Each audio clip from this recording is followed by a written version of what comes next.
Hey, what's up, guys? It's Parnell EX, and today I am going to be going over a tier list for Warwick itemization in Season 13 that I made for Warwick top lane and jungle.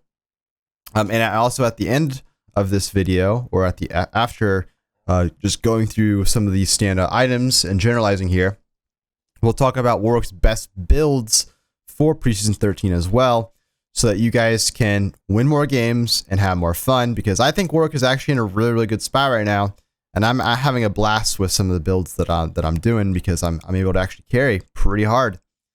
So yeah, also do know I am sick, so I probably sound a little bit sick here, but just note that.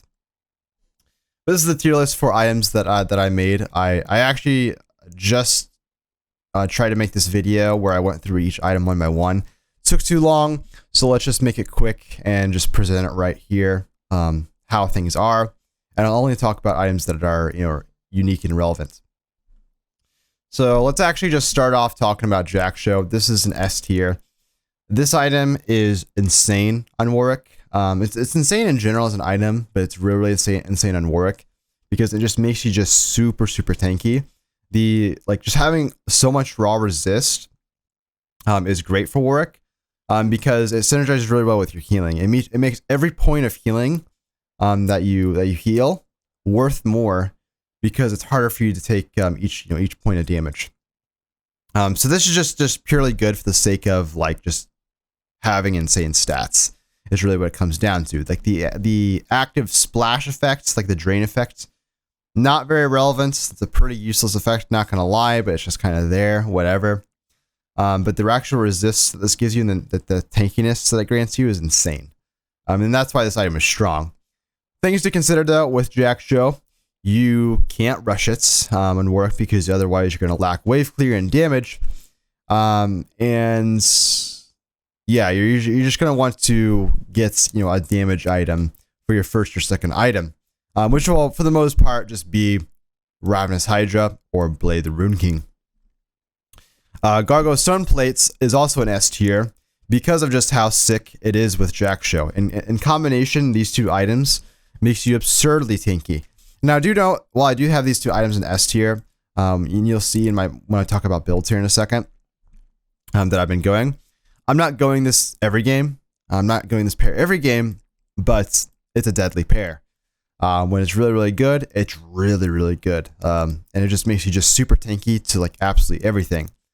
With these two items, your amount of resist you get in team fights is stupid, and then you have a super barrier as well, just kind of cuz. So that is awesome, and especially if you're going something like Blade the Rune King, for example. So you go Blade the Rune King with Jack Show and Gargoyle Stone Plates, then you have damage on top of being unkillable, which is fantastic.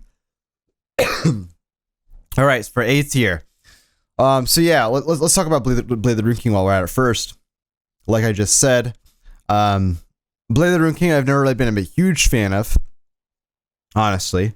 Last season it was it's strong as a first item, gives you a lot of damage, a lot of kill pressure versus any targets.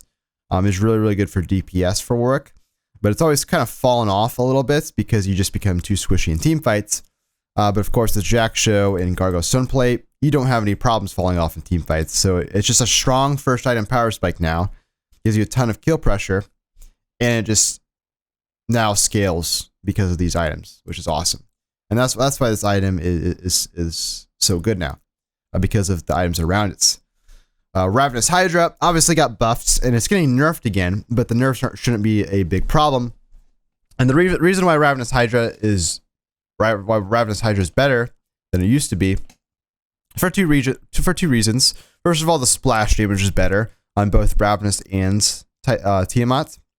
And second of all, it just gives more attack damage. And that's just enough to make this item worth building. Even though there is a stacking effect, this item has obvious synergy with Warwick. That's fantastic. Gives you wave clear, gives you damage, gives you CDR. These are all things that you want early on in the game on Warwick, especially in the jungle. And that's great. And on top lane, you're usually not going to want to rush Ravenous Hydra because it's not going to be your best for trading. Usually you'd prefer to have Divine Sunder or Blade the Rune King first item to give you more like lane power. You can definitely do it if you just want the wave clear and you want to just clear waves and leave, depending on the game situation. Say you're playing versus like a tank, or you're playing against a laner that you don't want to fight for whatever reason. Then you can run Ravenous Hydra first, but usually you're going to be going at second item. You're usually going to be going at second item after Divine Sunder, if you're going to be going that option. I'll talk about the build here in a second. But in the jungle, Ravenous Hydra rush is great. I'd say in general, I probably rush Ravenous most of the time in the jungle right now, and I rush Warwick most of the time in the top lane. Although it does depend on comps, because Blade the Rune King is going to be great versus teams that you can stick onto and DPS a lot. You're trying to like fight and skirmish. So you're playing, against like, there's like a Darius in the enemy team. There's like a Hecarim. There's like a Silas. A bunch of bruisers, divers, and juggernauts, stuff like that. Anything that you can actually sit on there and attack forever, right? You can actually sit there and slap a lot. Blade the Rune King is great versus them. Also versus, tanky team comps. Because otherwise you're not going to have the damage to deal with tanks. Against squishier team comps or comps that you want to play more like dive, or you want to burst harder. Say you're playing against a lot like something like an Ezreal, playing against like Xerath, stuff like that. Ravenous Hydra is a good option there. Ravenous Hydra is a great option there as well. All right, so Divine Sunder. Divine Sunder is actually a much better item than it was last season. And I made a video talking about how I think Divine Sunder sucks. And my reasons, in that video were relevant. But because of all the changes in preseason 13, Divine Sunder is not a bad item anymore. Mainly because of the fact that Ravenous Hydra is better. Now you get wave clear and damage and CDR in your first item. And this means that when you actually, if you do get, or you can really do either or, right? You can go, in top lane, you can go Divine first. And jungle, you're going to be wanting to go Ravenous first most of the time. But like these two as a pair is very, very good because it just gives you it's just really, really good. The problem that I mentioned about Divine Sunder is that it's a really, really strong rush item, but it fell off really hard because you can't stack a lot of CDR on Warwick. You can't afford to without giving up certain areas such as tankiness. But tankiness is made up for a reason I'll mention in a second here. But you're also able to build a lot more CDR due to the fact that, again, Ravenous Hydra is an option. Plus, you can go Spear Shojin as an option as well. Again, these are just options. They're not something that you have to go every single time. But with Divine Sunder, you're usually going to be wanting to go Ravenous Hydra almost every single time. And you can go Spear Shojin, which is very, very nice if you want to just spam Qs a ton. So that's great. So let's actually just talk about Spear Shojin. So this item, it's very expensive, and I think that's a point of concern for a lot of people. But that's actually not an issue for this item at all, for Warwick, or really for anyone. Because of the fact that this item, the one thing that people don't really consider, this item's build path is insane. This is one of the best build paths in the entire game, especially for bruisers. It builds out a BF Sword, Kindle Gem, and Caulfield's Warhammer, and you have 200 gold to spare. You're never, with Spear Shojin, you're never at a point where you're sitting on an item and you're just thinking, I need like 1,000 gold for my Spear Shojin. It just sucks, man. Like the item components are just really good by themselves. So that is like one of the reasons why Spear Shojin is really good, is the build path is just really good. And when you complete the item, it gives Warwick all the stats that he wants: attack damage, health, and CDR. And it gives you a ton of CDR. You get like 40 haste on your Q, which is obviously Warwick's bread and butter. So not only can you spam more and like apply Divine Sunder more if you build it, but and heal more and stuff like that. But you can also follow dashes, avoid knockups, and stuff like that. So it's a very, very nice item to get, and like kind of later on. The earliest I ever get Spear Shojin is I'll go like Divine Sunder, Ravenous Hydra, or obviously CDR boots in there, and then I'll go it. So usually probably like as like a fourth, fifth item, something like that. Maybe as a sixth item as well. But it can be very, very strong if you're building a very AD heavy Warwick build, because it'll just give you a ton of CDR. Also, another thing to consider, the movement speed passive on it is really good for Warwick. So it randomly has this movement speed passive attached onto it, where if you fall below, or it kind of scales linearly, but when you get to a third health, you have 15% movement speed bonus, which is obviously very good in Warwick because you're low on HP a lot. This helps with escaping. This helps with chasing. And it's great for that reason. This also should not be down here. This should be down here. So that's fantastic. Now it's Divine's Death Stance. Next item I want to talk about. This item probably would have been B tier last season, but because of all these item changes, especially like this build path, Ravenous Hydra and Divine, Death Stance is better as a result. And it's also better because of Spear Shojin. It's really good with Spear Shojin because one of the issues and anti-synergies with Warwick, with Death Stance, is that the bleed passive delays your blood trail movement speed, which can be pretty annoying to be able to chase people down. It can kind of cause you to get kited at times. But because of this movement speed bonus that you get with Spear Shojin, it's less of a problem. It's a problem less often, I should say. So that is something that's nice. And obviously, if you're building all of this attack damage here, having this burn effect, and also having all the CDR, all this amount of CDR, having this burn effect will help you not get one shot, which means you can get your E off every single time. And then you can heal, you can Q someone, heal, alt someone, heal, and then you can E again. And you just become super tanky with all the CDR while having tons of damage.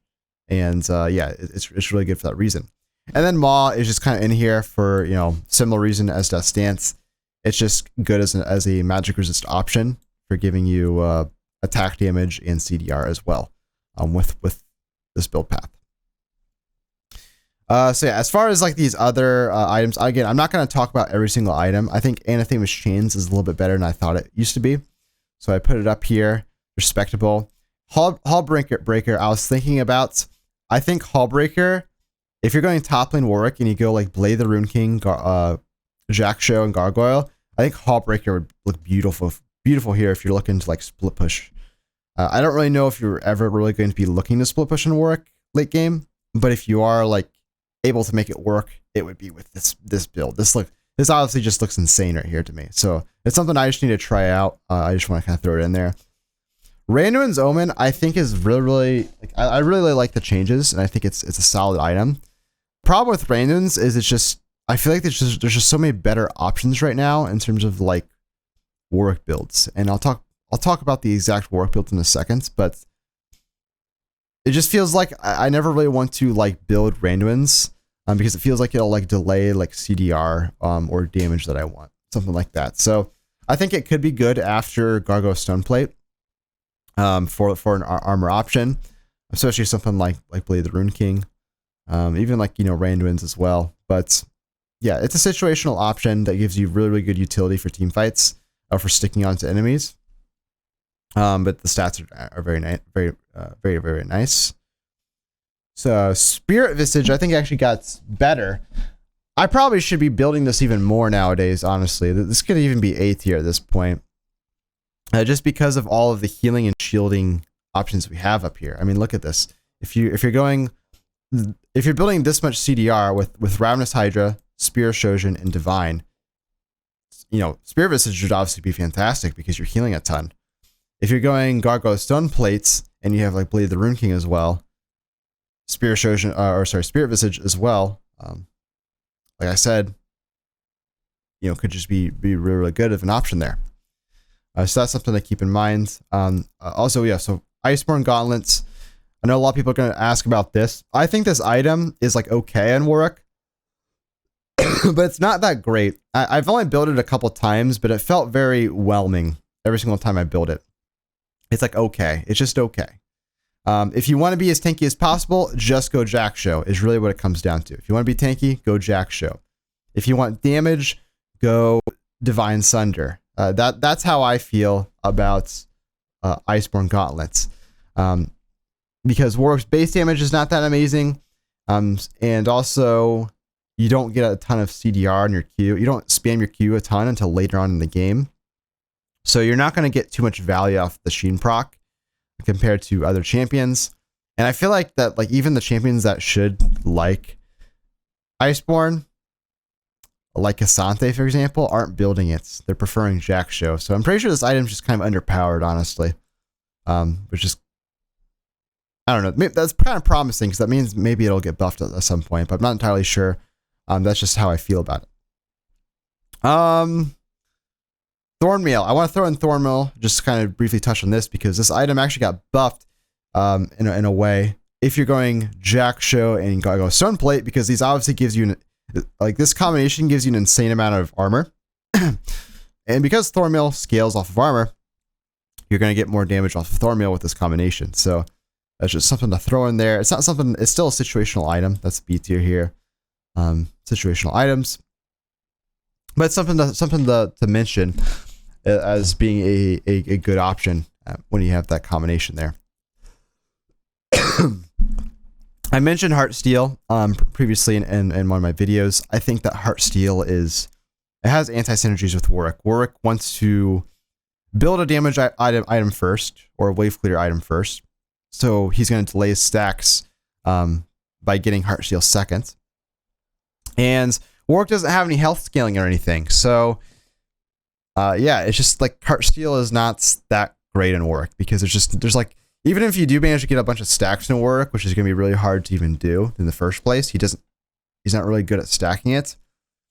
If you do somehow manage to get a bunch of stacks, it's just going to make you tankier, but like, it's going to be like way harder for you to get as tanky as just Jackshow would get you, basically. So you might as well just go Jackshow over Heartsteel. Radiant Virtue is a very, very situational item. The only time you're going to like this is if you're really, really behind and you want to just not be useless for your team. I built this one time. I was feeding, got camped super, super hard, was useless, had no gold. I built Radiant Virtue, and it was pretty relevant for my team, considering how behind I was. So it's definitely good as a supportive option, but only build it if you're feeding really hard. And generally speaking, you're not going to want to feed, obviously. So it's just kind of like the problem with it is that Warwick wants to build selfish items. He's a selfish champion that needs to kind of buff himself up, and Radiant Virtue just does not help with that. So it's only going to kind of fit in that very specific scenario. As far as everything else is concerned, let's actually mention, I do want to mention Titanic Hydra has actually gotten kind of nerfed a lot this season, I think, because of the lack of damage tank mythics. Meaning that you're going to like lack a lot of damage if you do rush Titanic Hydra. So I think Titanic Hydra at this point is just kind of outclassed by by Blade the Rune King and Ravenous Hydra. I still think it can be good sometimes, and there's probably a build that's going to work with Titanic Hydra. There's probably going to be a couple builds that work with Titanic on Warwick. Still a okay item, but it's very, very slow. It's not as strong early as Ravenous Hydra. It's not as strong early as Bork. And it's only going to be very, very strong until later on in the game. And like I said, with these items are actually going to scale. They actually scale really, really good because of the items around them right now. So that's kind of the issue with Titanic Hydra. All right, but as far as builds are concerned, let's just go ahead and clear out this row real quick. And I'll just briefly mention the builds that I've been going for top lane and jungle Warwick. And I've been doing really, really good this preseason, by the way. I've been smurfing pretty hard in a lot of my games, and I got videos to post pretty soon as I finish up my finals this week and next week. But yeah, there's a couple different builds that have been favorites of mine, and that's why I want to make this video. So first one, Blade the Rune King, Jackshow, Gargoyle Stoneplate. This is just an insane core. Go Lethal Tempo with this as well. Lethal Tempo is generally speaking what you're going to prefer to go. You can go press the attack, you can go Conquer, but I like Lethal Tempo the best with Blade the Rune King. And you just have really, really good DPS, really, really good DPS. And you just become insanely tanky. So it's like, it's just not fair, basically. It's just not fair. Jackshow's not a fair item. A similar build, and you can go this for jungle or top lane, but I usually go it's top. I go for both, but I definitely build it in top lane quite often. Another variation is to go Ravenous Hydra, and the only reason why you'd go Ravenous Hydra instead of Bork is if you're playing against a squishier team comp. So if you're playing against a lot of tankier champions, definitely go Bork. If you're playing against a team that's squishier, you're able to burst a little bit more, Ravenous Hydra can be a good option there because it's going to give you more flat AD, and it'll give you CDR, and the wave clear can also be pretty nice alongside it. So you can go this as well. Another thing actually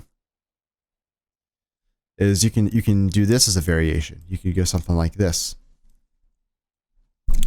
And this is basically I mean, yeah, this is just gonna be a good option. I like this. I prefer this more in the jungle over top lane because Ravenous Hydra as a rush for Warwick top lane is not going to give you much laning power. But I don't know if I already mentioned that, but it's true. You're gonna trade better with Bork and Divine.